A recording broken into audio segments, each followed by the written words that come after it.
believer in the value of digital media as a tool to advance Indigenous culture. For people who haven't been in remote communities and who haven't met Indigenous people, because it gives a voice through a visual media. Learning how to use things that I never knew before, and it's good.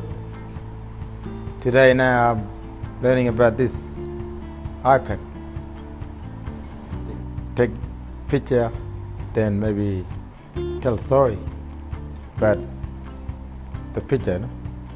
Yeah, iPad is very new, technical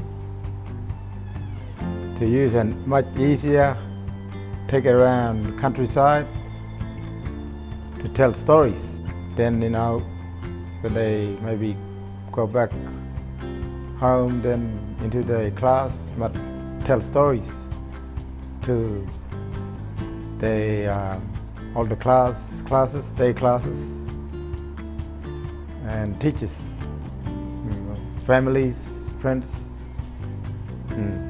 There's great demand for this sort of multimedia type lessons that are being taught here, so that we can pass it on to the kids. They can then in turn pass their friends and their families and start creating some really brilliant, spectacular visual pieces that the whole community can connect to. It's been really exciting actually, and I've had no experience with iPads and that. I've only sat in front of a computer and used a mouse and those sorts of things, and then having to put your hands-on sort of approach and that onto something, and the fact that the amount of apps and that you have in these iPads and learning through the steps and how you can utilise them, and that. I think it's really great technology, and that is advanced in that to that extent, and it will certainly help the type of work that I'm involved in, and I'll be able to be a lot more constructive. I'll be able to articulate myself a lot more, especially with pictures, with movies, and they'll be able to explain what we're doing here out in the community.